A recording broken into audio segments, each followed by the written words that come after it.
വർത്തമാനത്തിലേക്ക് എല്ലാവർക്കും സ്വാഗതം. ഇന്ന് നമ്മൾക്ക് കർത്താവ്, കർമ്മം, ക്രിയ ഇവ എന്താണെന്ന് പഠിക്കാം.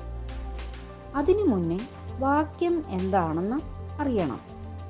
യഥോചിതമായ ക്രമീകരണങ്ങളോട് കൂടിയ അർത്ഥമുള്ള പദങ്ങളുടെ സമൂഹത്തിന് വാക്യം എന്ന് പറയുന്നു. അർത്ഥബോധം കിട്ടത്തക്ക വിധത്തിൽ ക്രമീകരിച്ചിരിക്കുന്ന പദങ്ങളുടെ സമൂഹമാണ് വാക്യം. ഉദാഹരണം നോക്കാം. അപ്പോൾ നിങ്ങൾക്ക് കൂടുതൽ മനസ്സിലാകും.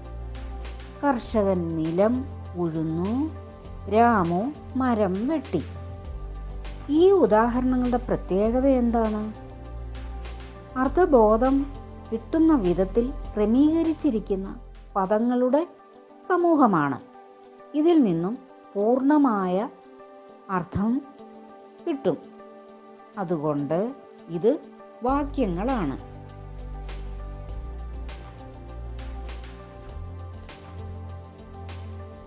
ഇനി നമ്മൾക്ക് കർത്താവ്, കർമ്മം, ക്രിയയിലേക്ക് വരാം.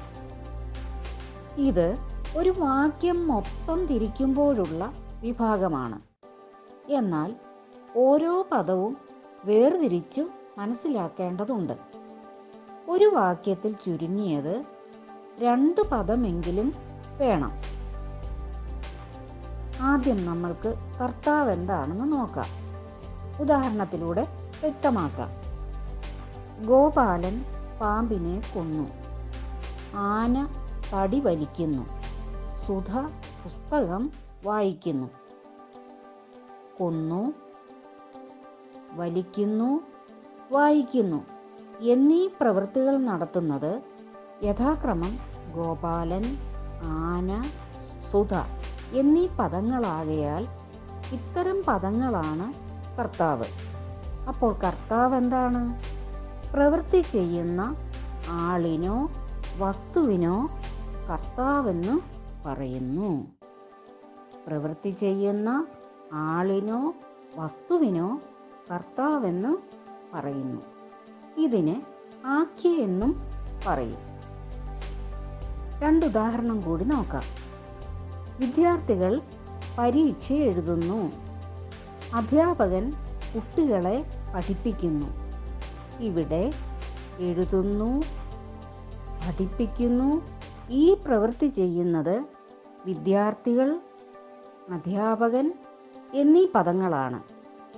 ഈ പദങ്ങൾ കർത്താവാണ്. അപ്പോൾ കർത്താവ് എന്താണെന്ന് മനസ്സിലായല്ലോ അല്ലേ? അടുത്തത് കർമ്മം. കർമ്മം എന്താണെന്ന് നോക്കാം. ഗോപാലൻ പാമ്പിനെ കൊന്നു. ആന തടി വലിക്കുന്നു. സുധ പുസ്തകം വായിക്കുന്നു. ഈ ഉദാഹരണത്തിൽ ഗോപാലനോട് ആരെ എന്നും ആനയോടും സുധയോടും എന്ത് എന്നും ചോദിച്ചാൽ പാമ്പിനെ, തടി, പുസ്തകം എന്നീ 3 പദം ഇടയ്ക്ക് വരുന്നുണ്ട്. കർത്താവ് ചെയ്യുന്ന പ്രവൃത്തിയുടെ ഫലം ആ ആൾ അനുഭവിക്കും. ഈ ഉദാഹരണങ്ങളിൽ കർത്താവ് ചെയ്യുന്ന പ്രവൃത്തിയുടെ ഫലം അനുഭവിക്കുന്നത് പാമ്പ്, തടി, പുസ്തകം ഈ പദങ്ങളാണ്. അപ്പോൾ എന്താണ് കർമ്മം? കർത്താവ് ചെയ്യുന്ന പ്രവൃത്തിയുടെ ഫലം അനുഭവിക്കുന്ന ആളോ വസ്തുവോ ആണ് കർമ്മം.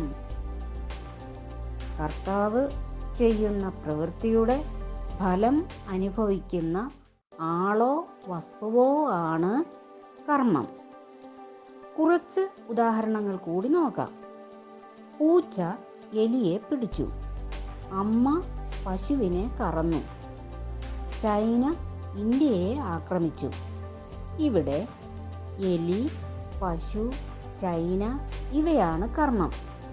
അപ്പോൾ കർമ്മം എന്താണെന്ന് മനസ്സിലായല്ലോ അല്ലേ? അടുത്തത് ക്രിയ. ക്രിയ എന്താണെന്ന് നോക്കാം. ഗോപാലൻ പാമ്പിനെ കൊന്നു. ആന തടി വലിക്കുന്നു. സുധ പുസ്തകം വായിക്കുന്നു. ഈ വാക്യങ്ങളിലെ കൊന്നു, വലിക്കുന്നു, വായിക്കുന്നു ഈ പദങ്ങൾ ഇല്ലെങ്കിൽ വാക്യം അപൂർണമാണ്. അതുപോലെ ഇവ പ്രവൃത്തിയെ സൂചിപ്പിക്കുന്നു. ഇവയ്ക്ക് ക്രിയ എന്നു പറയുന്നു. അപ്പോൾ എന്താണ് ക്രിയ? പ്രവൃത്തിയെയോ അവസ്ഥയെയോ സൂചിപ്പിക്കുന്ന പദത്തിന് ക്രിയ എന്നു പറയുന്നു. പ്രവൃത്തിയെയോ അവസ്ഥയെയോ സൂചിപ്പിക്കുന്ന പദത്തിന് ക്രിയ എന്ന് പറയുന്നു. 2 ഉദാഹരണങ്ങൾ കൂടി നോക്കാം. ഗീത പാട്ടു പാടുന്നു, ലത ആഹാരം കഴിക്കുന്നു. ഇവിടെ പാടുന്നു, കഴിക്കുന്നു എന്നിവ ക്രിയയെ സൂചിപ്പിക്കുന്ന പദങ്ങളാണ്. അപ്പോൾ കർത്താവ്, കർമ്മം, ക്രിയ ഇവ 3 മനസ്സിലായല്ലോ അല്ലേ? പ്രവൃത്തി ചെയ്യുന്ന ആളിനോ വസ്തുവിനോ കർത്താവെന്ന് പറയുന്നു. കർത്താവിൻ്റെ പ്രവൃത്തിയുടെ ഫലം അനുഭവിക്കുന്നത് എന്താണോ അതിനെ കർമ്മം എന്ന് പറയുന്നു. ഏതെങ്കിലും പ്രവൃത്തിയെയോ അവസ്ഥയെയോ കുറിക്കുന്ന ശബ്ദത്തിന് ക്രിയ എന്ന് പറയുന്നു. അപ്പോൾ ഇത്രയും കാര്യങ്ങൾ മനസ്സിലാക്കാൻ പ്രയാസമില്ലല്ലോ അല്ലേ? അപ്പോൾ പുതിയ ഒരു വീഡിയോയുമായി വർത്തമാനത്തിൽ വീണ്ടും കാണാം. നിങ്ങൾക്കെൻ്റെ നമസ്കാരം.